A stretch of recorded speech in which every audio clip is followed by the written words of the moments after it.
My first question to you, would you like some coffee? Yeah, they're going to bring me some. Okay. I was sleeping in the car. They were driving me in. Oh, here it comes. All right. Thank you, Andre. for this? Great. So, what's going on here? Well, you at the moment, you have a whole lot of shows that are sold out at the Mill Run this weekend. Yeah, this is the most shows we've ever played there and the most we've ever sold out. So, something must be going on. I don't know.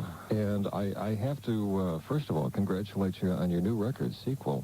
Yeah, it's a little bit different. Nobody's ever done a sequel to a pop song before, at least a major sequel to a major pop song. It's this past week it just went higher than Taxi ever did on the charts, which, you know, most people think Taxi was a #1 record. It didn't quite get there. It was a #1 request record in America for 10 weeks in a row, but it was didn't really appeal to 15-year-olds in the sense of the people that usually buy singles, and it wasn't a dance record. It was more of a, what you'd call a turntable hit.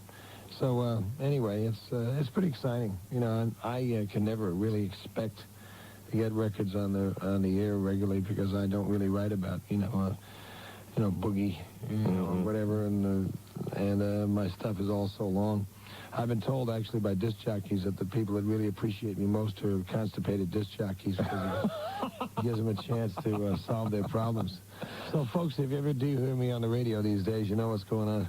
A friend of yours told me to say hello to you, Bob Surratt. Oh, how's Bob doing? He's fine. We had him on the show last night. And he's on that morning thing. No, he's not doing that anymore. He got out of that, and he's doing TV now over at Channel 2, doing some, he's their lifestyle entertainment reporter.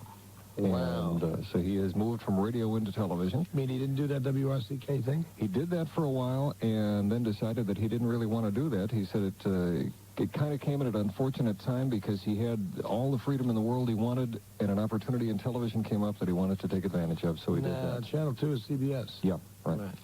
So he's done ABC, and now he's on ABC, CBS. and he was doing some things with NBC. It's a shame the guy doesn't get around too much. He had a great comment about your concerts. He said, your songs are so long that you can go to a Harry Chapin concert, show up an hour and a half late, and you've only missed 2 songs. Yeah, I know. It's really true. As a matter of fact, that usually, if I did the standard amount of songs that the average, act does in a concert, my concerts end up twice as long as other people's. But I've got songs that are up to about 14 and a half minutes long. I had one in the the dance band on the Titanic album called There Only Was One Choice, which is 14 and a half minutes. But I don't know. It's I think my own kind of insanity of writing these too long story songs is part, and the fact that I'm a Category 1 doing it has been part and parcel reason that every year I play to more people. It's not based on airplay, but it's based on word of mouth, and people also know that I'm not just out there whoring for bucks because I know how many benefits I do, and every year I give away more money to the extent that my net worth goes down. So it's at a time when there's some tough economic times, people seem to, when they're making their dollar choices, come to be willing to keep coming to see my stuff, which is, I'm very grateful. How do you keep doing it? And I have to phrase it this way. You've had the hit records. Now you're in a situation where, again, you have a huge record, and your schedule is absolutely incredible. If I can tell a little bit of your personal life, after you leave here a little later this morning, you're flying back to see your family. Then you're coming back in time for the performances tomorrow night. Then fly back again. And fly back. How do you do it? Well, the main reason is so that Cats in the Cradle isn't as true as it sometimes gets. I don't want to be Uncle Daddy, and so I get on a 7 o'clock flight tomorrow morning. I'll be home by about 9:30 or something, and then and I'll be taking a 5 o'clock one back out here, getting at 6:20, and then be back at the Mill Run for the 7 o'clock show. But is it still worth it when you get on stage? Oh, yeah. I mean, I've had a lot of jobs in my life. This is the best one. There's that great story. I don't know if you heard it. Linda Ronstadt did an interview in Rolling Stone about 6 months ago, and she's talking about how tough it was being a star. She said, I can't travel anywhere because everybody comes and pulls at me and pushes at me and asks me to sign things. I can't go to restaurants. I can't walk down the street. Every time I want to move, I've got to have a limousine. I've got to have bodyguards. It's just really tough. So some guy writes back and says, in the letters column a couple weeks later, says, Dear Linda, I've been your fan since the Stone Ponies and different drum for 12 years. I've gone to over 75 of your concerts over the last 12 years. Whenever you're within 300 miles of Cincinnati, where I live, I drive to your concerts. I've not only bought every one of your records once, I bought it twice or three times, because when I wear out the first one, I buy a second one, and I have a complete set of cassettes in my car. But you know something? I'd never realized before how much trouble I was causing you. I promise I'll never be your fan again. Great Well, story. that puts it into perspective. I've worked at a lot of different things. This is the best job. I got very few complaints. I got a chance to play for thousands of people, make thousands of dollars, play what I want, where I want, when I want. And to complain about that in today's world shows you have a remarkable lack of sensitivity about reality. And I can't complain. I'm very happy. You're in a rare position, too, in that you're in a business where most people compromise and have to go with the mainstream, but you have maintained your own self-image, self-worth. You've done it your own way. That has to make you feel awful. Well, the thing that makes it nice is that it means that I am not so vulnerable to the vicissitudes, is that the word, of the current trend. I mean, one of the reasons why I think the radio industry is a little bit confused about who and what it is right now, AM and FM, and one of the reasons that I think the record industry has gone from a $4 billion to a $2.5 billion industry in the last 2 years, and one of the reasons that the concert business is down 30% is that the last two, quote, major trends, end quote, disco and new wave, have gotten a tremendous amount of airtime and press space, but really haven't sold through. They really haven't. Mm-hmm. You know, there have been a couple of giant records. I mean, obviously, Saturday Night Fever is the biggest record of all time. But, in fact, there hasn't been that kind of qualitative and quantitative response from the great American public out there. It's not that, you know, there's so much against it, they're just bored by it. And indeed, the head of the largest record company in the world last year said to me personally, said, Harry, you know, music's become loud television. And I think, you know, the interesting thing is when I grew up, late 50s, early 60s, you know, music was the art form where if you wanted to find out what was going on in the world, you'd have to know about it. Mm. To know what was going on in the mid-60s, you would have to know about the Beatles, you'd have to know about Dylan, you'd have to know about Crosby, Stills, and Nash and Young, you'd have to know about Paul Simon and Elvis Presley or whatever. Well, nowadays, you could look at the top 20 albums. You don't need to listen to any one of those to tell you what's going on. I mean, music told you better in the 60s than TV did, or better than radio did, except when it was playing the music, better than magazines, better than any other media. So I think the fact that music itself started moving away from art at its best sensitizes us as well as entertains us. It's that wonderful, not necessarily dichotomy, because it's the wonderfully unifying of both, of showing us about our world and entertaining us at the same time. And no matter how good your merchandising techniques are, and there's some good things the record industry does and some bad ones, you're just going to find that in the final analysis, if music doesn't take itself seriously, people aren't going to take it seriously. So I think an awful lot of people have been going ho-hum lately, and I think the exciting thing is, of course, that it always comes around again. The Toynbee cyclical theory of history says the wheel keeps spinning. If you look at a dot on the wheel, it doesn't come just to the same spot. It comes back to another spot farther on down the road. And I think the emphasis on lyrics, I don't think there'll ever be that Harry Chapin will be, the core of music. I mean, I use this narrative form, and I really am a category of one, both for the narrative form and with the fact that I'm the most socially and politically involved performer in America. But I do think that we'll come back to a time when lyrics mean more.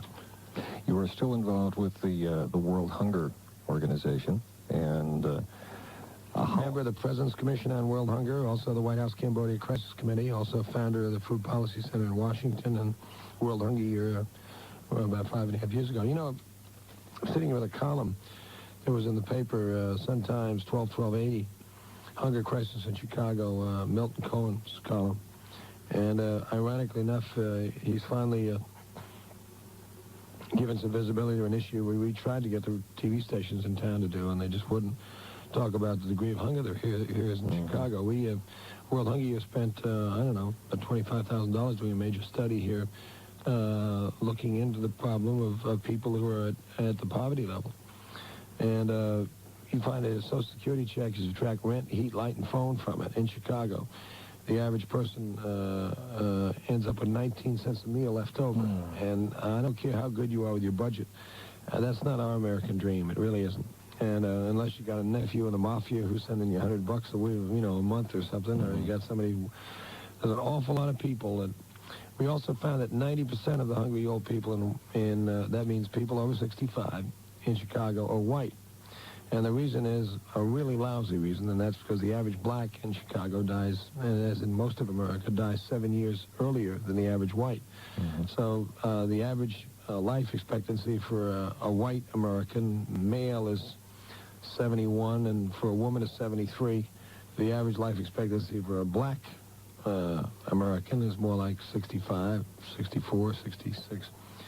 It's just, the fact is also, with the current way we're fighting inflation is really the poor people, and these are people that don't necessarily complain that much. I mean, there's never going to be time that the, hungry old people of Chicago are going to march down the loop and start saying, feed us now. I mean, these are people of tremendous pride. They've worked damn hard to get us here, and there's a silent scream out there, and an awful lot of people don't want to listen to it. And one of the things that I can recommend very strongly, you see the food pantries in Chicago, this is where you start seeing the creaking system, are trying to do something about it. And an awful lot of them run out of food around this time of year.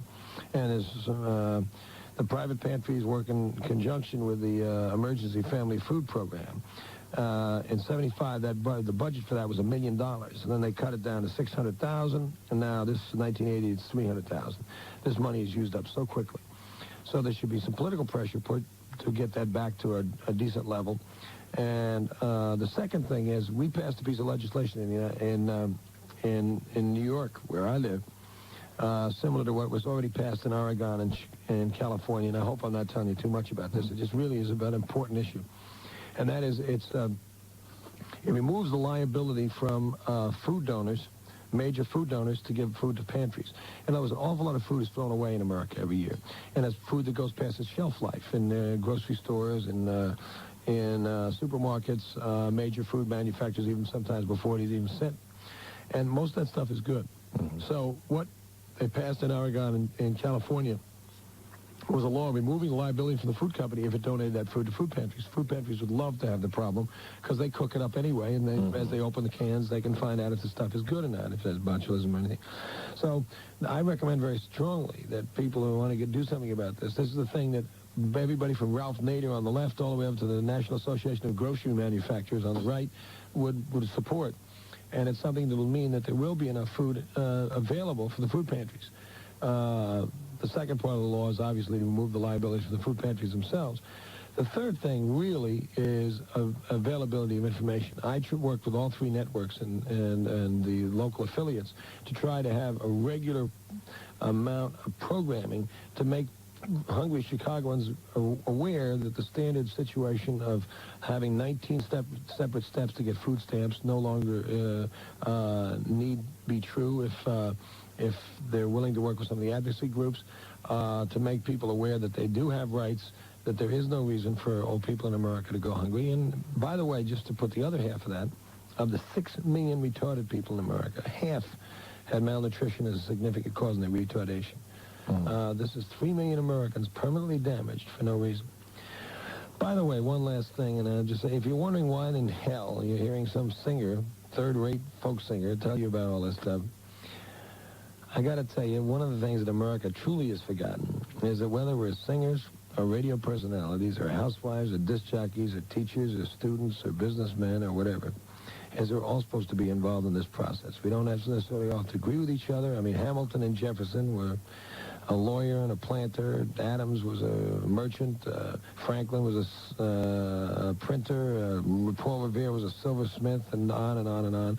They came from a lot of different walks of life, a lot of different viewpoints, everything from the conservatism of Hamilton to the more libertarian kind of philosophy of Jefferson. But they actively worked in conjunction with their own businesses as citizens in a participatory democracy. And if you're scared about America right now, as I am, I'm not so much, mourning the loss of Jimmy Carter because I think he didn't do a very good job. And there are a couple of people I'm sad we're losing because they were very good on human issues. And I'm hoping that Ronald Reagan does a good job. I'm a little frightened when Jesse Helms sits at the head of the Ag Committee and says he wants to get rid of food stamps. I'm a little even more frightened when Strom Thurmond sits at the head of the Judiciary Committee and says he wants to repeal the Voting Rights Act. I'm amused when I hear that the new senator from South Carolina, Admiral Denton, says that he wants to solve adultery by having capital punishment for it. I can tell you that'll really change Washington if they apply that to law. But anyway, I mean, there's some real, some interesting people coming into our Congress. And I think, frankly, it's probably good that the Republicans are in charge and the conservatives are in charge, because they're going to have to find out whether their ideas work. And it's always not so easy from being on the inside. So that's good. That's where the American system is good. But by God, Chicago, America, we got a lot of work to do. And if you want to know what the real surprises are, it's not rich people. Rich people always do what rich people do. They take their money and hide it. Poor people always do what poor people do, and that's like struggle like hell to get by. Institutions always do what institutions do. Big government, big business, big labor, and that's trying to cement their power. Leaders always do what leaders do. Our founding father said very clearly in the Federalist Papers that if you leave the business of government up to the leaders alone, they're always going to mess it up. Well, Lord Acton's dictum, power corrupts, absolute power corrupts absolutely. They had a tremendous insecurity, our founding fathers did, about institutions, about individuals. They set up a tripartite system. They set up participatory democracy because of that. And the society was biased towards one group of people, and that is the enlightened middle class. Well, rich people only got one vote. Poor people didn't get any votes. As a matter of fact, when they signed the Constitution, 1787, in New York State, of the 300,000 people, only 12,000 could vote. You had to be white, male, 21. You had to have property, and you had to be literate, and you had to live in the same place for 3 years. So the real surprise in America is that in the last congressional election, it was the smallest turnout in American history, the third lowest turnout in recorded Democratic elections. And the real surprise in this presidential election, it was the lowest turnout in American history for a presidential election. And that's the most simplistic part of the process. So, by God, when I see hunger crisis in Chicago in a Chicago paper, that says something to me. It says something about my own success. It tells me that it's false. There's a silent scream out there that we've got to hear, and we're the people that are supposed to be doing something about it. I recommend very, very strongly.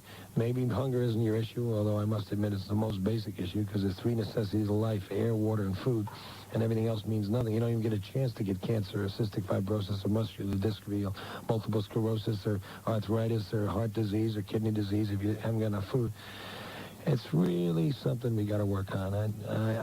Every year I do more concerts. Every year I do more benefits. Every year my accountant sits me down and says, Harry, I got good news and I got bad news. So the good news is you had the best year ever. The bad news is you ain't keeping it. But the real good news is that I'm finally in this part of my life. I just turned 38 this past Sunday. 1/4 of my life is over. That finally I'm, starting in that process and trying to, in my own small way, make America work a little better. And God, I tell you, success means nothing if you got this kind of stuff going on right now. I hope some people listening will heed your words. I'm going to kind of throw the format of the radio station out the window here. I know we're supposed to break for news. We'll get around to doing that later. I'll say this is WIND Chicago. That takes care of that. And I want to try and get to a few phone calls. And I'll be delighted. And we're going to let you get some rest, too. One last question before we get to the phone calls. A listener called up this week when he heard that I was going to be lucky enough to have you as a guest on the show. Asked if I could ask you your comment, feelings about the John Lennon situation, and also if you would choose to draw any parallel between that situation and a song that you wrote called Sniper. Yeah, on the second album, I wrote a song about Charles Whitman, the kid who climbed a tower in Texas in 1966 and shot 37 people. And it was really about Oswald and Sirhan and James Earl Ray and Bremer and Starkweather and Speck and Manson and Squeaky Fromme and Sarah Jane Moore and Son of Sam and Gary Gilmore and on and on and on and on, and now this guy named Mark Chapman. These are nowhere people who have very little identity, incredible lack of self-image, who tend to, the Bremer diaries pointed out that Bremer was just stalking all kinds of people. He was stalking Nixon, he was stalking Kennedy, finally ended up shooting Wallace. He fits in the same profile. it's tragic. I think in a society where the center has lost its goal, there's a kind of the periphery, where the centrifugal forces are spinning people farther and farther out. You're going to find more and more weirdos, more and more creeps, more and more sad, sick people. And I think it's going to be more and more a way of life unless we, in a sense, reinvest ourselves in the process. I think, obviously, there has to be a combination of more, stricter gun control laws. And from this bleeding heart liberal, I must admit that the more poor people I talk to, the more I become a hard ass in terms of making sure that people do get sentenced who have repeated use of firearms in crimes or repeated offenders. The penal system in America does not rehabilitate people. I must admit there's some other areas where I'm far more conservative than Ronald Reagan. Ronald Reagan talks about a free enterprise system. He has no idea what he's talking about. We don't have a free enterprise system in this country. We got 4 or less companies controlling virtually every major industry in America, and you can see how crazy it happens when you start seeing General Motors, literally with the arrogance it has over the last 12 years, building bigger and bigger cars, wasting more and more gas, and then finding out when Chrysler and Ford too, finding out when the Americans aren't dumb enough to buy them anymore, then they're in trouble. Chrysler's a classic example. Anyway, the bottom line of this is that all of us have a lot more bluffs to call. We got to look at where we came from, where we're going. I think it's a tragic thing, especially since John has been disassociated from the public eye for the last 5 years. It's not as if he's out there chasing some golden apple. He's really, retired to, as he quote, house husband for his kid. And he's turned into a very quiet, unpretentious man.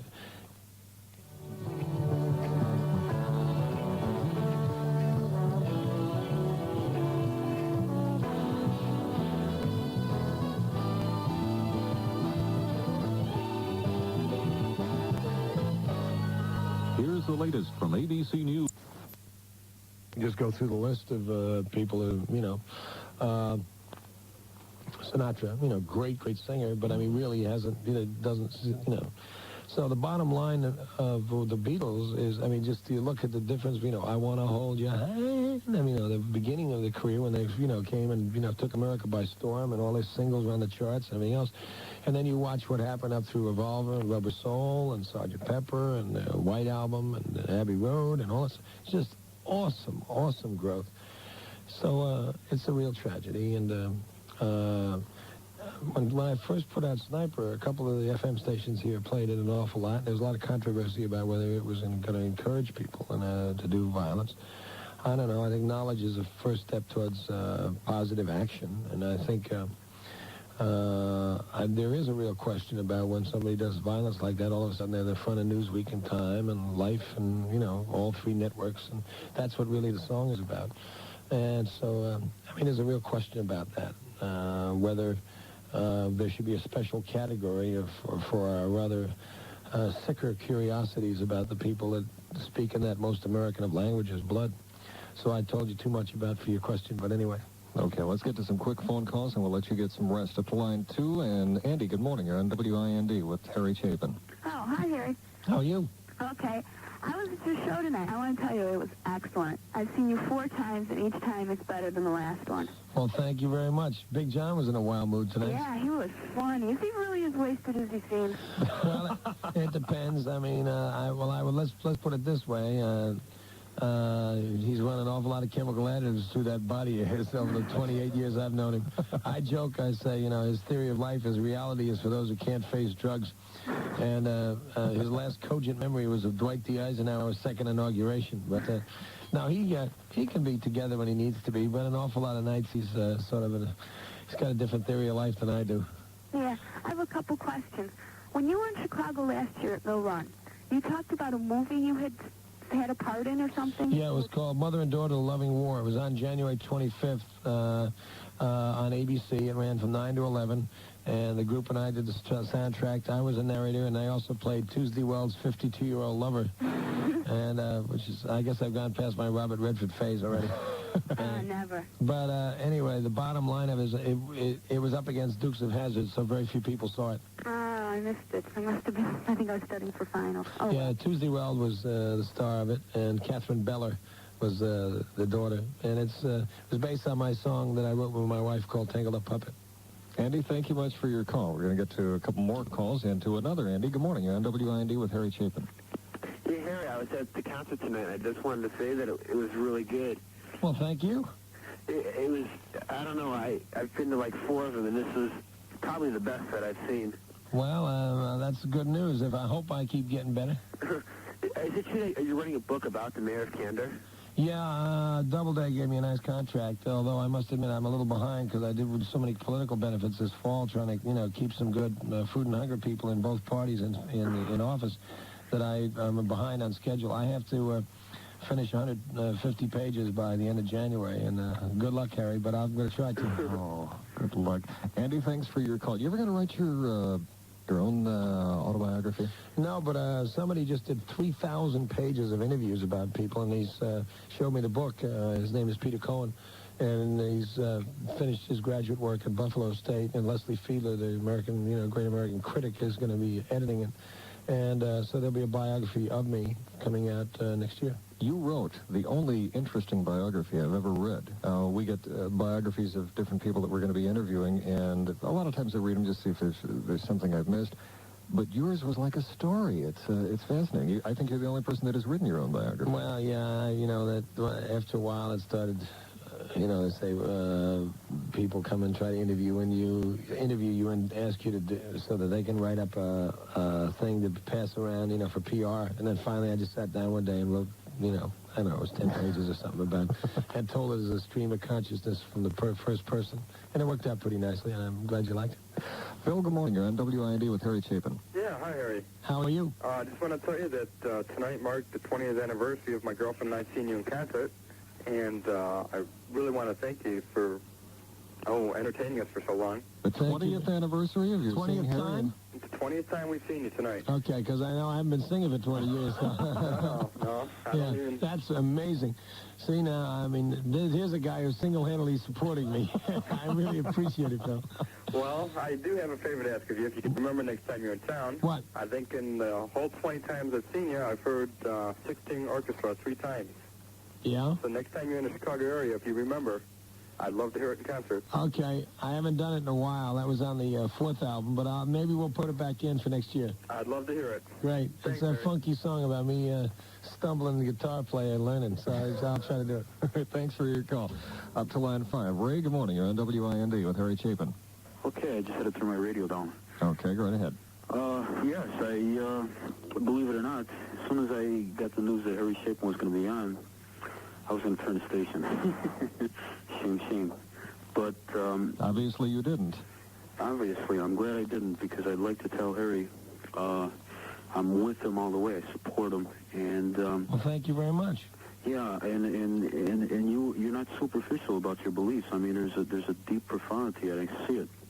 Well, there's an awful lot of people in this industry. I call it event psychosis. They, if they get involved, if anything, they get involved and do one benefit or something. And frankly, at the best times, I mean, this industry has been one that has been involved in social issues. And now, recently, we just look at our navels and say boogie. I wrote an album called Dance Band of the Titanic, which accused the music industry of becoming the dance band of the Titanic, which is basically creating diversions in the ballroom so nobody worries about the icebergs outside. Yeah, and, the tip of the iceberg is only just the top. Sometimes we don't see the bottom of it. Absolutely, and that's, the hungry people is one of those bottoms of the iceberg that nobody seems to be seeing. Out of sight, out of mind. Ray, thank you much for your call. We're going to take 3 quick phone calls, and then that'll do it. We'll go up to line 2. Nancy, good morning. You're on WIND with Harry Chapin. Hello. Hi, Nancy. Hi. How are you, love? Okay. Did you have a question for Harry? Well, I just wanted to tell him what a nice time I had at his concert tonight, that he did such a wonderful job, and that I'm with him all the way on his World Hunger Appeal. Thank you very much. I really appreciate it, Nancy. If you, like the other people I pushed on into the air tonight, just get enough involved so that who's your congressman or your alderman or, the local things around here, just push them about this whole fruit pantry thing.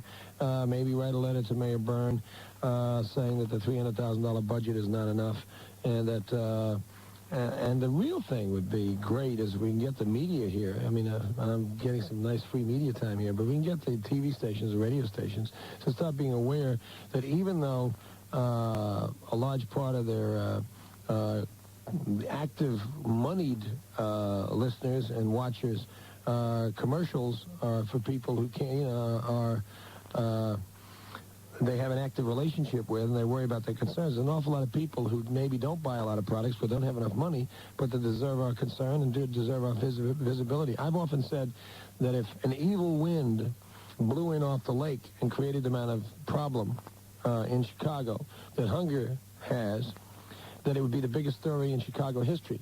But the fact that it's a process that just is an ongoing thing means it doesn't get covered to the degree that it should. I mean, just this one column, and maybe, I guess, Curtis on Channel 2 did some stuff on it recently. But by God, compared to the volume of the problem, there's very, very little visibility. Nancy, thank you for your call. Down to line 3. Jack, good morning. You're on WIND with Harry Chapin. Yeah, how you doing this morning, Harry? Well, I'm a little tired. I got to get up early tomorrow morning to fly back to New York and then back here for 2 shows again. But at the same time, I'm feeling great. Well, listen, I just want to, cut it real short because I know you're probably really tired, and I don't know where you get all the energy. But by golly, we really had a good time at your concert tonight, and my wife and I, it's about the 4th time we've seen you already, and we just wanted to ask you one quick question. Is we occasionally had Mike Masters on cello. I noticed that he was changed. What was the whole story behind it? Well, I'll tell you, we've had only one position in the band has really changed that much, and that's cello. Big John and I founded the group in '71. My brother Steve on piano, and my brother, Dougie Walker on lead guitar, and Howie Fields on drums joined us in '74, and that part of the band has been consistent all the way through. But since '71, we had Tim Scott on cello for 2 years, Michael Masters for 3 years, then a guy named Ronnie Vinyuk for just about 3 months, and then Kim Scholes was with us for about 2.5, almost 3 years, and then Yvonne joined us about 1 year and 2 months ago. And there's a couple things. Number one, cello players are usually, in some ways, very, very serious musicians, and they've been sort of slummed with us because, Mike Masters is now playing with the symphony orchestra, so is Tim Scott. Kim Scholes is arranging film scores. So, in a sense, they get a little bit antsy not playing, as some of their classical music. And since we're a hard-working band, it means they're on the road a lot and not getting that kind of chance. There are also some personality things that have ended up happening, and obviously there's a kind of pressure in this kind of life, just like any kind of job, and Mike really felt happier leaving. Okay, thank you much for your call. We'll take one last phone call, and Matt, you're it. You're on WIND with Harry Chapin. Hi. Harry, I know you're politically aware. What are your thoughts about the Libertarian Party? I think there's some very good parts to it. And I think there's some of that kind of Ayn Rand. I don't know if you ever read The Fountainhead and Atlas Shrugged and everything else, but there are people that do need help, and the people that do well have a responsibility, I think, to do that. But there's an awful lot of things that I don't think the government belongs in people's bedrooms. I don't think the government belongs in all those victimless crime areas. Think of the amount of law enforcement time is wasted on drugs and prostitution and gambling and this, that, and the other. If people want to do things to themselves, it's not as if we really truly cared about human life anyway. I always get amused. In New York City, 75% of the crime is created by drugs. And the single biggest industry in America is organized crime. If you literally just legalized all of those things, not advocate them, just legalized so it wasn't illegal, you'd suddenly remove 75% of the crime, because the amount of people on habits who have to literally do breaking and entering, robberies, mugging, or steal, hold-ups and stuff, because just to support their habit is awesome in the cities in America. So anyway, the bottom line of it is I think there's some very good things about it. A couple areas I think they're, Mr. Clark, isn't their name, is a little bit naive, but I frankly think we need a lot of new ideas. I'm pushing right now to start a new group called Reinventing America, which is not liberal or conservative. It's just a repository for new ideas, because I frankly think the Democratic Party ran out of ideas, and I know the Republican Party is just talking about regurgitating some, old conservative economics. If you want to know what's going to happen in the next couple of years, just look what Margaret Thatcher has been doing in Britain and what Prime Minister Begin has been doing in Israel. These are the two examples of Reagan economics, and by God, both of them are absolute disasters. I'm hoping it might work better here. I'm not really rooting against. I mean, I care too much for America to root against anybody. Maybe I'll be wrong. I've been wrong again. I've been wrong before, and I'm sure I'll be wrong again. But I do think that we need some new ideas, and in that sense, it was a healthy thing to have the Libertarian Party run. Matt, thank you very much for your call. That's going to be the last call we're going to take. And Harry, I'm going to let you get some rest. Do me a favor, and in the future, feel free to use this microphone to say anything you want to. You say you have trouble sometimes getting some media exposure. You got it here when you want it. Great. Well, what I think will happen is there'll be probably some initiatives that occur here in Chicago, and if at some various times where it sounds like, if we just with a little more push can put something over the edge, maybe I'll just give you a call wherever I am and we can talk. And, please do. And I love that basic American concept of a clash of ideas. It doesn't just need to be an open microphone to spout my ideas and not have a debate about it. Maybe we can get some, sometime get a bunch of people that maybe disagree with me, and we'll have a go-round. That's what makes democracies exciting. And I tell you, the more I travel around the world, the Chilean equivalent of Harry Chapin in the 70s was a guy named Victor Jara. He wasn't that radical. His most radical act was, as a matter of fact, to take a song by Malvina Reynolds called Little Boxes. Little boxes on the hillside, and translate it into Spanish and make it about the barrios and the hillsides outside of Santiago, Chile. Well, when they overthrew Allende, they rounded up him with a whole bunch of other undesirables, put him in the Santiago Soccer Stadium, chopped off his fingers with an axe so he couldn't play his guitar anymore. And then when he sang anyway, and a bunch of people that were there with him sang some of his songs because they knew them, they machine gunned him to death. Well, I am very, very, very grateful that I live in a country where I can talk about the things that concern me and maybe concern other Americans. The only thing that scares me is that I don't think we're putting back into this country in a qualitative way what we're getting out of it. And there's nothing self-perpetuating about a democracy. It takes an incredible amount of effort from the people in it to make it as magic as we can be. And far too many things have gotten slightly out of kilter. And I'm not talking about neat, organized. One of those wonderful sloppinesses to the democracies, but at the same time, obviously, there's far too many things that are not being debated, not being discussed, not being made visible. Knowledge is a first step towards affirmative action. We don't use the media right. We don't use our churches right. We don't use our educational system right. Another major thing I'm pushing is contextual education, and that's an idea that we use our high schools and use our colleges to work on the problems of our time, where kids are desperate to matter. Kids are desperate to find things that are exciting. Everybody agrees, everybody from the left all the way to the right, what the problems are. Maybe they have different solutions. Let's get our young people involved in that process. Let them getting excited again. I think every American has to put in 2 years of service to the country, whether it be in the military. I happen to be one of these people who's against the volunteer army because it sounds like mercenaries to me. And I think one of the wonderful things that happened in Vietnam by having a lot of people who weren't volunteers, they saw how much bull it was that we were over there, and it created a climate where we had to move out. Anyway, there's a lot of stuff to be talked about, a lot of stuff to do. I'm excited to be in that process, and by God, I hope you out there are too. And by the way, good luck, everybody, and keep the change.